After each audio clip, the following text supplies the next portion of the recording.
शिव पुराण की कथा। सावन का सबसे बड़ा महादान। श्री शिवाय नमस्तुभ्यम। हर हर महादेव। आप सभी का दिन शुभ और मंगलमय हो। कैलाश पर्वत पर शीतल मंद सुगंधित वायु बह रही थी और देवों के देव महादेव शिवगिरी की कंदराओं में ध्यान मगन बैठे थे। चारों ओर प्रकृति सावन की हरियाली में लिपटी हुई थी। सृष्टि के कोने कोने से जल चढ़ाने वाले भक्तों की प्रार्थनाएं कैलाश तक पहुंच रही थी। उसी समय माता पार्वती, जिनकी कोमल दृष्टि सदा भक्तों की करुण पुकार पर रहती है, भगवान शिव के आस आकर बैठी थी। भोलेनाथ ने जब अपने नेत्र खोले तो माता पार्वती की ओर देखकर मंद मुस्कान के साथ पूछा, हे देवी पार्वती, तुम्हारे मुख पर कुछ गूढ़ विचारों की छाया है। आज तुम्हारा मन किस दिशा में बह रहा है? माता पार्वती ने सिर झुकाकर उत्तर दिया, स्वामी, सावन का यह पावन मास सदा मुझे बहुत प्रिय रहा है, परंतु इस वर्ष मेरे अंतर्मन में एक प्रश्न बार बार उठ रहा है। इस मास को देवों का प्रिय कहा जाता है, लेकिन मैं जानना चाहती हूँ कि इस सावन मास में कौन सा महादान है, जैसे कौन सा परम पुण्य है जिसे करने से मनुष्य न केवल जन्म मरण से छूटता है बल्कि साक्षात आपकी कृपा का पात्र भी बन जाता है। भगवान शिव कुछ क्षण मौन रहे। उनकी जटाओं से बहते दिव्य गंगा जल की बूंदों की टपकती ध्वनि ने एक अलौकिक सन्नाटा रच दिया। फिर उन्होंने गहन स्वर में कहा, हे देवी पार्वती, तुमने जो पूछा है वह कोई साधारण प्रश्न नहीं है। इस प्रश्न के भीतर सम्माहित है समस्त लोगों के कल्याण का रहस्य। मैं तुम्हें वह कथा सुनाने जा रहा हूँ जो बहुत कम लोगों को ज्ञात है। यह कथा उजागर करेगी उस महादान का रहस्य जिसे करने से मृत्यु भय से भी छुटकारा संभव है, और वह परम पुण्य जो समस्त पापों का नाश करता है। परंतु इस रहस्य को समझने के लिए तुम्हें धैर्य रखना होगा। माता पार्वती की आंखें अब और भी अधिक सजग थी। उन्होंने धीरे से कहा, स्वामी, मैं तैयार हूँ। कृपा कर आप वह पवित्र गाथा कहिए जो मानव जीवन को अमृत के मार्ग पर ले जाए। तब शिवजी ने आरंभ किया एक अद्भुत कथा जो सावन मास में छिपे उस महादान के बारे में उसे बताने के लिए शिवजी भगवान ने एक कथा को शुरू किया और इस महान पुण्य का रहस्य खोलने वाली थी। शिवजी कथा सुनाना प्रारंभ करते हैं और माता पार्वती ध्यान मगन होकर सुनती है। भगवान भोलेनाथ कहते हैं, हे देवी, प्राचीन काल की बात है। काशी नाम की प्रसिद्ध नगरी है जिसे महादेव की नगरी कहा जाता है और काशी को देवनागरी के रूप में भी पूजा जाता है। उस काशी नगरी में देव नाम के एक राजा हुआ करते थे। राजा देव बहुत ही धर्मात्मा व्यक्ति थे। राजा देव की पत्नी बड़ी ही पतिव्रता और संस्कारी रानी थी और रानी का नाम सावित्री देवी था। वह दोनों पति पावन भगवान भोले बाबा के बहुत बड़े भक्त थे। भगवान भोलेनाथ की आराधना करने के लिए मंदिर में जाना उनका प्रतिदिन का काम था।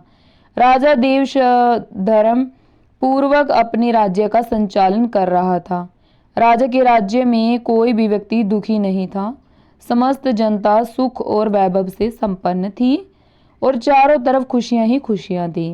इस प्रकार धीरे धीरे कुछ समय बीत गया, परंतु राजा के यहाँ कोई संतान पैदा नहीं हुई। राजा की आयु भी ढलती जा रही थी, लेकिन उनके घर में अभी भी कोई बालक पैदा नहीं हुआ था। एक दिन की बात है, सुबह सुबह महाराज अपने राजमहल से निकलकर शिवजी के मंदिर जा रहे थे और रास्ते में एक झाड़ू लगाने वाली स्त्री गली में झाड़ू लगा रही थी। जब वह स्त्री राजा को अपनी तरफ आते हुए देखी तो वह स्त्री अपना मुंह फेर कर खड़ी हो गई। ऐसा व्यवहार देखकर राजा को अच्छा नहीं लगा। महाराज उस समय भगवान शिव की पूजा करने मंदिर जा रहे थे, इसलिए कुछ कहा नहीं। लेकिन जब वह राज दरबार में आए तो उन्होंने अपने एक सैनिक को बुलाकर कहा कि तुम जाओ और उस झाड़ू लगाने वाली स्त्री को बुलाकर लेकर आओ, उससे मुझे कुछ बात करनी है। वह सैनिक उस झाड़ू लगाने वाली स्त्री के घर जाता है जिसने महाराज को देख करके मुंह फेर लिया था। सैनिक ने कहा, तुम्हें राजा साहब ने बुलाया है।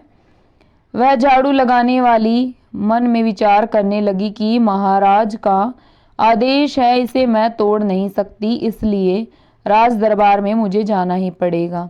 लेकिन पुत्रहीन राजा का मुंह देखना बहुत बुरा होगा। वह झाड़ू लगाने वाली उस सैनिक के साथ राजा के दरबार के लिए चल देती हैं और कुछ समय के बाद महाराज के दरबार में वह जाकर खड़ी हो जाती हैं और राजा को प्रणाम करती है। महाराज कहने लगे, हे बहन, आप मुझे एक बात बताओ। आज प्रातःकाल जब मैं भगवान शिव के मंदिर के लिए जा रहा था तो तुमने मुझे देखकर अपना मुंह क्यों फेर लिया था? तब वह महिला कहती है कि महाराज, आप अगर मुझे मृत्यु दंड दे देंगे तो भी मुझे कोई ऐतराज नहीं होगा, परंतु मैं सत्य ही बोलूंगी। झाड़ू लगाने वाली स्त्री ने कहा, हे महाराज, आपके यहाँ तो परम विद्वान और श्रेष्ठ महर्षि राजपुरोहित सब विराजमान हैं। अगर मैं गलत बोलूं तो आप इनसे पूछ लीजिएगा। अगर सुबह सुबह आपका कोई मुंह देख लेता है तो उसका पूरा दिन खराब तो जाता ही है, क्योंकि आप संतानहीन राजा हैं, इसलिए मैंने आपको देख करके अपना मुंह फेर लिया था। राजा देव इस बात को सुन करके बड़े अचंभित हुए, मन में विचार करने लगे कि स्त्री तो बिल्कुल सही कह रही है। यदि किसी नगर का राजा पुत्रहीन होता है तो वास्तव में यह अच्छा नहीं है। राजा ने उस झाड़ू वाली स्त्री को उसके घर भेज दिया और मन में विचार करने लगे कि अब तो मुझे भगवान शिव के मंदिर जाकर एक पुत्र प्राप्ति यज्ञ कराना चाहिए। ऐसा विचार करके राजा अपने महल में आए और अपनी महारानी से कहने लगे कि हे रानी, हमारे नगर के लोगों को हमारा मुंह देखने से बहुत परेशानी होती है, क्योंकि हम संतानहीन हैं, हमारा कोई संतान नहीं है। चलिए भगवान शिव के दरबार में चलते हैं और भगवान भोलेनाथ से आराधना करेंगे कि वह हमें एक पुत्र प्रदान करें। यही विचार करके राजा देव और रानी सावित्री दोनों भगवान शिव के मंदिर में जाते हैं और वहां जाकर उन्होंने पुत्र प्राप्ति यज्ञ का आयोजन किया। अब राजा रानी के पुत्र प्राप्ति यज्ञ कराने पर भी संतान की प्राप्ति नहीं हुई।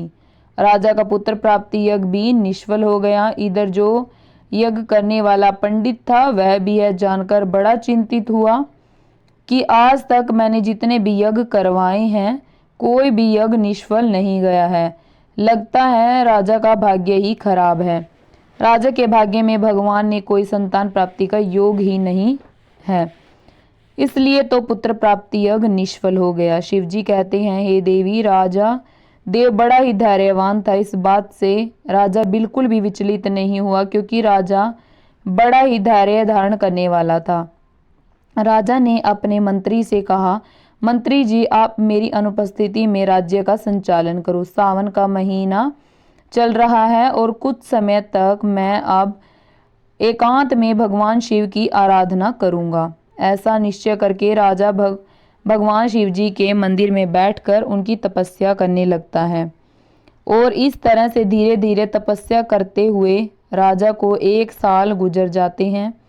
इधर भगवान शिव भी सोचने लगे कि मुझे अब इस भक्त के पास जाना चाहिए। कुछ समय बाद भगवान शिव नंदी के साथ में राजा के सामने प्रकट होते हैं और कहने लगते हैं, हे राजन, मैं तुमसे अति प्रसन्न हूँ, वरदान मांगो।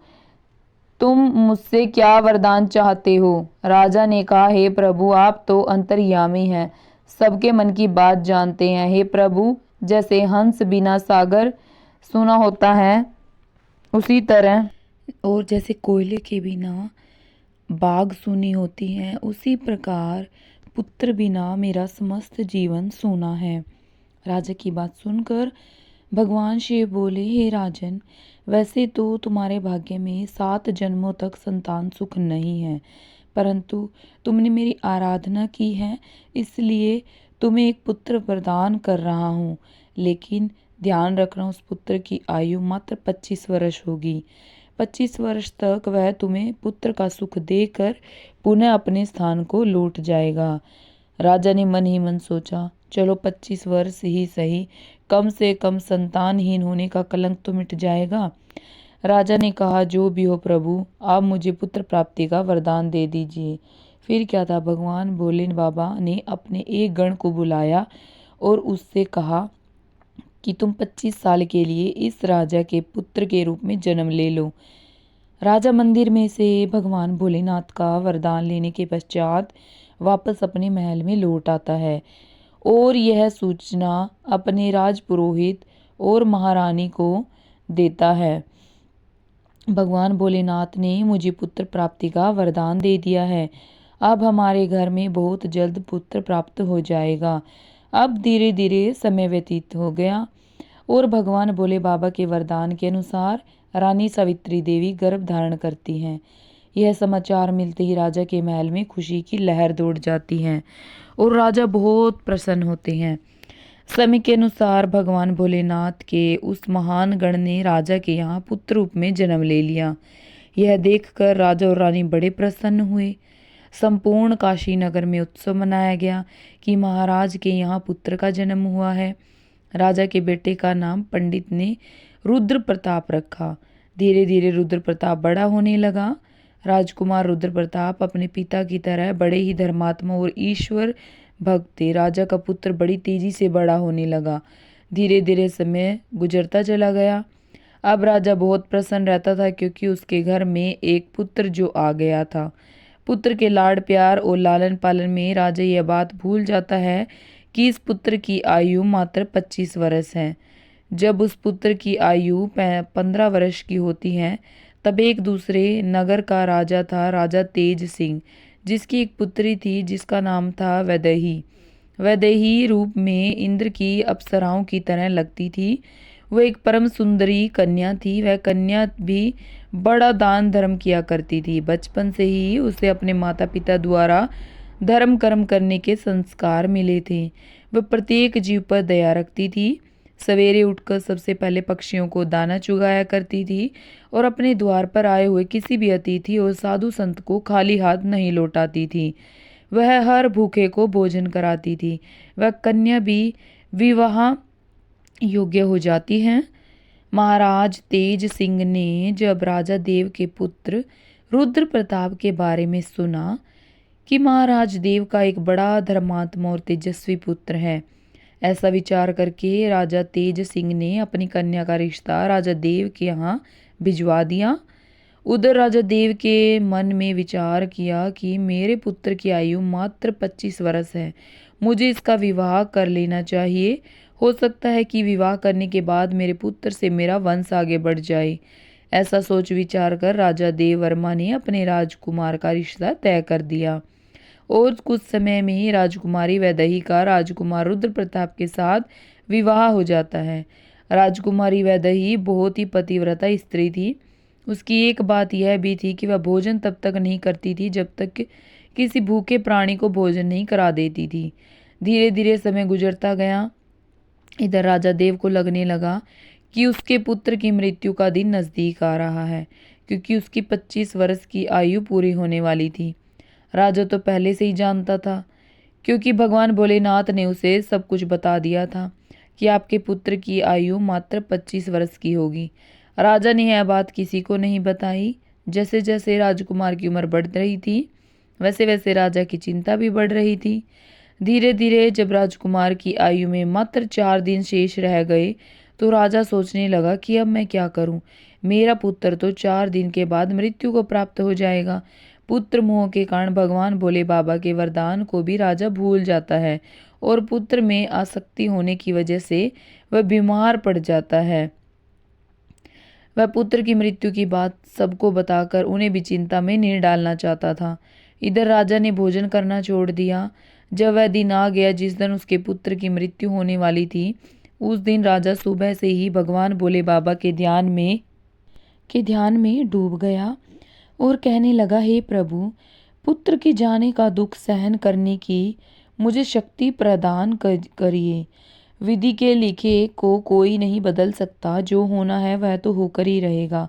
उस राजकुमार की जो नवविवाहिता पत्नी थी वह प्रतिदिन भूखे को भोजन कराया करती थी, पक्षियों को दाना चुगाया करती थी। रोज की तरह उस दिन भी वह अपने धर्म कर्म में लगी हुई थी। इधर यमलोक में यमराज ने देखा कि आज राजकुमार रुद्र प्रताप की मृत्यु का दिन है, तो यमराज तुरंत अपने 2 दूतों को आदेश दे देता है कि जाओ, अब से 1 घंटे के बाद तुम्हें राजकुमार रुद्र प्रताप के प्राण उसके शरीर से निकाल कर लाने हैं।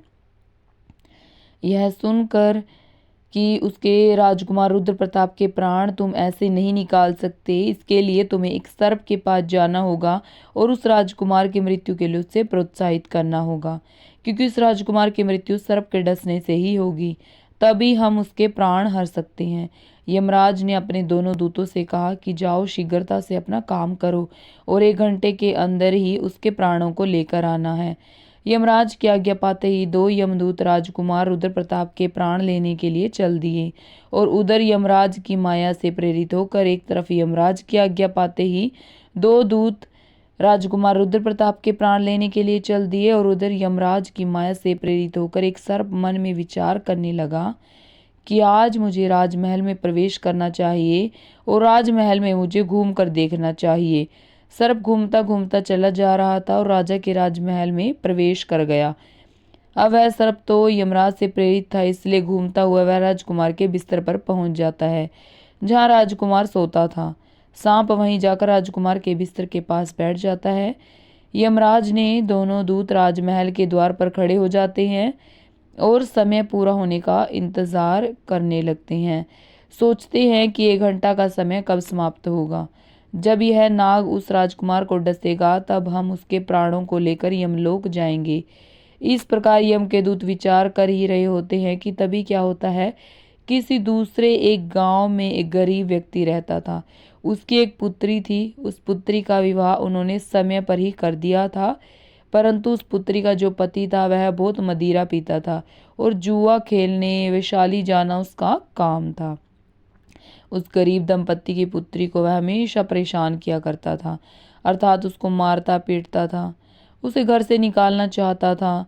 उस गरीब दंपत्ति की पुत्री वहां अपने पति के साथ कुछ समय तक रहती रही। उसके बाद वह गर्भ धारण करती है और एक दिन वह अपने पति की मारपीट से तंग आकर अपने पिता के घर चली जाती है।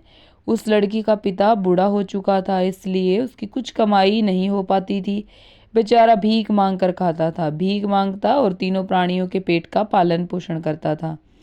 इधर जब 9 माह का समय पूरा हुआ तो उसकी पुत्री ने एक पुत्र को जन्म दिया और पुत्र को जन्म देने के बाद उसे बहुत तेज भूख लगी और भोजन की आवश्यकता पड़ी, क्योंकि जो प्रसव काल की भूख होती है वह बहुत तेज होती है। अब वह अपने पिता से भोजन मांगती है। वह बेचारा गरीब ब्राह्मण भोजन लेने के लिए आसपास के गांव में चला जाता है, लेकिन उसके रोज रोज मांगने के कारण उसको लोग कुछ भी नहीं देते हैं और उस दिन उस गरीब को कोई भी खाने को भोजन नहीं देता है। उधर उस लड़की की भूख उसे बहुत बेचैन करती जा रही थी। तो वह लड़की अपने पिता से कहने लगी, पिताजी, मैं भूख के मारे मरी जा रही हूँ। बिना भोजन के 3 दिन हो चुके हैं। तुम्हें कुछ भीख में मिला हो तो मुझे खाने को दे दो, नहीं तो मैं तो भूख से मर जाऊंगी। तब वह बूढ़ा आदमी कहता है कि हे पुत्री, तुम चिंता मत करो, मैं आज कोशिश करता हूँ, कुछ खाने के लिए लेकर आता हूँ। मैं तुरंत भोजन मांगने के लिए कहीं जाता हूँ, अगर कहीं से कुछ मिल जाता है तो मैं तुम्हें लाकर देता हूँ। आज मैं काशी नगर में जाऊंगा, वहाँ के जो राजा हैं उनके द्वार पर जाकर उनसे कुछ मांगूंगा। यदि कुछ खाने को मिला तो मैं तुम्हें लाकर अवश्य दूंगा। ऐसा विचार करके वह बूढ़ा पिता चल देता है और इधर जो राजकुमार की धर्मपत्नी वैदेही थी वह रोजाना गरीबों को भोजन करवाती थी। उस दिन महाराज तो बीमार पड़े थे, क्योंकि पुत्र मोह के कारण वह अपने कक्ष में पड़े हुए थे, इसलिए आज उसने गरीबों को कोई भोजन तो नहीं कराया और उसने अपने पति के लिए जो भोजन बनाया था वह दही कई प्रकार के व्यंजनों और पकवानों से सजा करके भोजन को थाल रख दिया था कि उसके पति आएंगे और तो वह उन्हें भोजन करा देगी। लेकिन इतने में वह बूढ़ा आदमी उसके द्वार पर पहुंच जाता है। इधर राजकुमार रुद्र प्रताप की पत्नी वैदेही के द्वार पर खड़ा वह दीनहीन वृद्ध आदमी दिखाई दे जाता है और उस बूढ़े को देख करके उसे दया आ जाती है। बूढ़े आदमी ने उसकी तरफ देखा तो कहने लगा, हे बेटी, यदि मुझे इस समय कुछ भोजन मिल जाए तो तुम्हारा बड़ा एहसान होगा। रानी ने देखा कि यह कोई गरीब आदमी है और मुझसे भोजन मांग रहा है। वह मन ही मन विचार करती है कि यह भोजन तो मैंने अपने पति के लिए बनाया है, अगर यह भोजन मैं इसे दे दूंगी तो मेरा पति क्या खाएगा। फिर उसने सोचा कि मेरे पति तो अभी आए भी नहीं हैं, वह अपने बीमार पिता के पास बैठे हैं, तब तक मैं यह भोजन इस बेचारे गरीब व्यक्ति को दे देती हूँ। मेरे पति आ जाएंगे तो मैं उनके लिए और भोजन फिर से भोजन तैयार कर दूंगी। यह विचार कर राजकुमारी वैदेही ने अपने पति के जो थाल उसने बना रखी थी उसने उस गरीब बूढ़े आदमी को दे दिया। बूढ़ा आदमी उस भोजन को लेकर चला जाता है और वह बड़ी शीघ्रता से चलता हुआ भोजन को ले करके अपने घर आ जाता है, क्योंकि उसकी पुत्री 3 दिन से भूखी थी। और उधर क्या होता है, जो राजा का पुत्र था अपने पिता की देखभाल करने के बाद राजा के कक्ष से निकलकर अपने कक्ष की ओर जाने लगता है। उसके महल के द्वार पर तो 2 यमदूत तैयार खड़े थे और वह नाग उसको डसने के लिए उसके बिस्तर पर बैठा हुआ था। उधर उस वृद्ध ने वह भोजन ले जाकर अपनी पुत्री को दे दिया। तब भगवान शिव कहते हैं कि देवी, आप यह ध्यान रखें कि किसी भी विपत्ति को टालने के लिए आपको एक संकेत मात्र मिलता है, और यदि आप उस समय को पहचान गए तो बड़ी से बड़ी विपत्ति भी टाली जा सकती है। राजकुमार ने अपने कक्ष में जाने के लिए जब सीढ़ियों पर पैर रखा तो उसे छींक आ गई। उधर उसका निर्धारित समय पूरा होने वाला था। यम के दूत बड़े उतावले हो रहे थे कि 1 घंटे का समय पूरा होने वाला है, उसमें कुछ ही क्षण शेष बचे हैं। साथ ही साथ उधर वह नाग गुस्से में बैठा हुआ उसके आने का इंतजार कर रहा था कि वह राजकुमार आएगा और उसे मैं डस लूंगा। उधर उस बूढ़े आदमी ने भोजन ले जाकर अपनी बेटी को दे दिया। लड़की ने जब भोजन किया तो पूछने लगी, पिताजी, यह भोजन आपको किसने दिया है? लड़की के पिता ने कहा, पुत्री, यह भोजन यहाँ की महारानी ने दिया है। यहाँ के राजा की जो पुत्र वधू है उसने मुझ पर दया करके यह स्वादिष्ट भोजन मुझे दे दिया है। भोजन देखकर लड़की की आत्मा से दुआ निकलने लगी। वह भगवान से प्रार्थना करने लगी और कहने लगी, हे भगवान, जिसने भी यह भोजन दिया है उसका सुहाग अमर हो जाए और वह सदैव सौभाग्यवती बनकर रहे। भगवान शिव कहते हैं, देवी, सच्ची आत्मा से निकला हुआ आशीर्वाद जरूर फलित होता है। अब इधर लड़की का आशीर्वाद भगवान के पास जाता है, देवों के देव महादेव के पास पहुंचता है तो भगवान भोलेनाथ का सिंहासन हिल जाता है और भगवान भोले बाबा कहते हैं कि अचानक क्या हुआ, मेरा सिंहासन क्यों हिल रहा है। भगवान भोले बाबा मन में विचार करने लगे कि दुनिया में ऐसा क्या घटित होने वाला है जो नहीं होना चाहिए। उन्होंने तुरंत नारद मुनि को बुलाया और नारद से कहा कि हे नारद मुनि, देख के आओ तीनों लोकों में क्या घटित होने वाला है। नारद ने जब देखा तो उन्हें सब समझ में आ गया। उन्होंने जा करके भगवान भोले बाबा से कहा, प्रभु, एक विचित्र घटना घट रही है। राजा देव के पुत्र की मृत्यु का समय आ गया है और यमदूत दरवाजे पर खड़े हैं। नाग उसके बिस्तर में फन फैलाए बैठा है और राजकुमार सीढ़ियों पर चढ़कर ऊपर जा रहा है। जैसे ही वह अपने बिस्तर पर जाकर बैठेगा नाग उसे डस लेगा। और उधर वह उस बूढ़े आदमी की पुत्री है जो राजकुमारी को आशीर्वाद दे रही है। उसकी आत्मा से आशीर्वाद निकल रहा है और उसका सुहाग अमर हो जाए। हे भगवान, ये कैसा विचित्र संयोग है। एक तरफ मौत लेने को खड़ी है और दूसरी तरफ आशीर्वाद उसकी लंबी उम्र की प्रार्थना कर रहा है। अब तो दान की शक्ति और मौत में टक्कर हो गई है।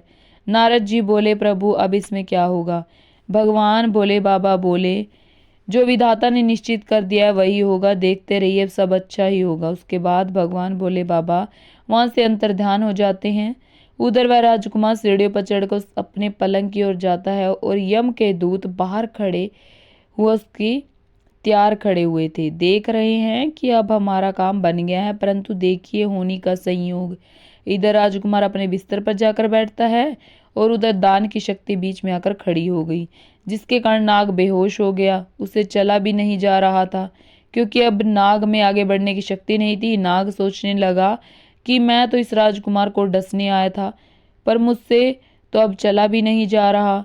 यह सब क्या हो रहा है? यह सब उस आशीर्वाद का प्रभाव था जो उस भूखी लड़की ने दिया था। भगवान शिव कहते हैं, देवी, जब श्राप लग जाता है तो आशीर्वाद भी लगता है।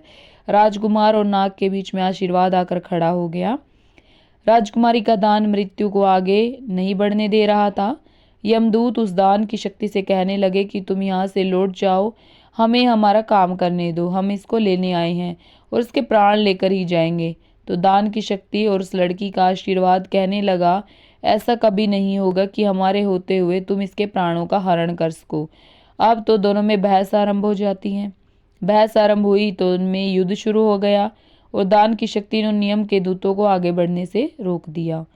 यम के दूत आगे नहीं बढ़ पाए और यम के दूत वापस हारकर यमलोक को चले गए।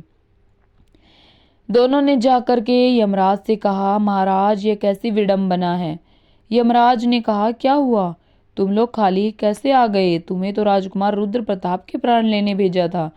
तभी यमदूत कहते हैं कि हे स्वामी, उसके प्राणों को लाने में दो बड़ी बाधाएं बीच में खड़ी हैं, उनके आगे हमारा कोई जोर नहीं चल पाया। यमराज ने कहा, ऐसी कौन सी बाधाएं हैं जो मृत्यु के मार्ग में बाधा बन रही हैं। दोनों यमदूतों ने बताया कि हे स्वामी, एक तो दान की शक्ति और दूसरा आशीर्वाद की शक्ति। अपने दूतों की बात सुनकर यमराज बोले, हे दूतों, लगता है प्राण लाते लाते तुम लोग बूढ़े हो गए हो। मैं स्वयं जाकर देखता हूँ कि कौन सी बाधा राजकुमार के प्राण लाने से रोकती है। फिर यमराज धरती लोक पर स्वयं ही आए। उधर भगवान भोले बाबा ने मन में सोचा कि अब मुझे इसमें समझौता कराना होगा। यमराज इस शक्ति से जीत नहीं पाएंगे और अगर यमराज हार गए तो यह प्रकृति के नियमों का उल्लंघन होगा। यमराज जब वहां उपस्थित हुए तो वहीं भगवान शिवजी भी वहीं पर उपस्थित थे। यमराज ने भगवान भोले बाबा को देखा तो भगवान भोले बाबा को देखकर उनको प्रणाम किया। भगवान शिव यमराज से बोले, हे यमराज, आप नहीं जानते हो, आपके विधान के अनुसार इसकी आयु पूर्ण हो चुकी है, परंतु आप मुझे यह बताइए कि क्या श्राप नहीं लगता। श्राप तो मुझे भी झेलना पड़ा था, क्या आपने श्राप के कारण मृत्यु लोक में जन्म नहीं लिया था। यमराज कहने लगे, हे भगवान, वह तो मुझे ऋषि के श्राप का मान रखना था। तब भगवान शिव बोले कि जब तुम एक श्राप का मान रख सकते हो तो उसी तरह से किसी की आत्मा से निकलने वाले आशीर्वाद का भी मान रख सकते हो, उसे आप कैसे निष्फल कर सकते हो। यमराज भगवान भोले बाबा से बोले, हे प्रभु, अब इसका उपाय आप ही बताइए कि मैं क्या कर सकता हूँ। तब भगवान भोले बाबा यमराज से बोले कि आप इस राजकुमार की आयु 100 वर्ष कर दीजिए और 100 वर्ष के बाद इसको आप ले जाना। यह उस शक्ति के आशीर्वाद और वरदान के कारण मृत्यु के योग्य नहीं रहा है, अब मृत्यु को इसने जीत लिया है। भगवान भोले बाबा के कहने पर यमराज ने प्रकृति के नियमों में परिवर्तन कर दिया और राजकुमार रुद्र प्रताप की आयु को बढ़ाकर 100 वर्ष कर दिया। इसके बाद यमराज यमलोक को वापस लौट गए। इधर राजकुमार रुद्र प्रताप की आयु 100 वर्ष की हो जाती है। भगवान शिव कहते हैं, देवी, इस प्रकार से एक भूखे को भोजन दान देने पर राजा की संतान पर आई मृत्यु भी टल गई। इसलिए तो जो मनुष्य के अच्छे कर्म, दया भाव, दीन बंधुओं की सेवा मृत्यु को भी टालने का सामर्थ्य रखते हैं। लेकिन मनुष्य को यह देखना चाहिए कि जिसको वह दान दे रहे हैं वह उस दान का पात्र है या नहीं, अर्थात वह दान देने की योग्य है या नहीं। यदि मनुष्य सुपात्र को दान देते हैं तो उस दान के सामने मौत भी पराजित हो जाती है। और यदि कोई व्यक्ति किसी की सेवा करके और उसके कठिन समय में काम आकर उसकी मदद करते हैं और यदि किसी का आशीर्वाद लेते हैं तो आशीर्वाद मृत्यु को भी टाल सकता है। दान की और आशीर्वाद की शक्ति बहुत बड़ी होती है, उस शक्ति से बड़ा संकट भी टल जाता है। इस प्रकार से भगवान शिव ने माता पार्वती को बताया कि सबसे बड़ा दान क्या है जो संतान पर आए मृत्यु भी टाल सकती है। भगवान शिव बोले, हे पार्वती, दान, करुणा और सेवा ऐसे पुण्य कर्म है जिनमें दिव्यता स्वयं बसती है, किंतु यह ध्यान रखना चाहिए कि दान सदैव सुपात्र को ही दिया जाए, क्योंकि कुपात्र को दिया गया दान निष्फल हो जाता है। यदि कोई मनुष्य सच्चे हृदय से किसी संकटग्रस्त, दुखी, भूखे या असहाय की सेवा करता है तो उसका वह कर्म मृत्यु को भी टाल सकता है। जैसे सावन के पावन मास में जो श्रद्धा से शिवलिंग पर जलाभिषेक करता है, सोमवार का व्रत रखता है और ब्राह्मणों, साधुओं, जरूरतमंदों की सहायता करता है, वह जन्म जन्मांतर के पापों से मुक्त होकर शिव धाम को प्राप्त करता है। हे पार्वती, यदि कोई मनुष्य सच्चे हृदय से किसी दुखी के लिए आंसू बहाता है और उसके जीवन में आशा का दीप जलाता हो तो उसकी वह सेवा त्रिलोक में वंदनीय हो जाती है। आशीर्वाद की शक्ति को कभी कम नहीं समझना चाहिए, क्योंकि किसी पीड़ित के मुख से निकली हुई दुआ कभी खाली नहीं जाती। अतः सावन मास में किया गया पुण्य कर्म केवल कर्म नहीं, वह एक दिव्य ऊर्जा है जो संकटों को नष्ट करती है। हे पार्वती, जिस प्रकार काशी नगरी मोक्षदायिनी है, उसी प्रकार सावन में किया गया सच्चा दान और सेवा पुण्य की सर्वोच्च सीमा होती है। माता पार्वती के सब सुनकर अत्यंत प्रसन्न हो गई और बोली, हे त्रिपुरारी, अपने मेरे हृदय को शांति और आनंद से भर दिया। अब मुझे ज्ञात हो गया कि सच्चे दान, सेवा और करुणा से असंभव कार्य भी संभव हो जाता है। कहानी अगर पसंद आई हो तो हर हर महादेव अवश्य लिखें और हमारे चैनल को सब्सक्राइब करें और ऐसी ही जानकारियों के लिए वीडियो को शेयर करें, लाइक करें, चैनल को सब्सक्राइब करें। हर हर महादेव।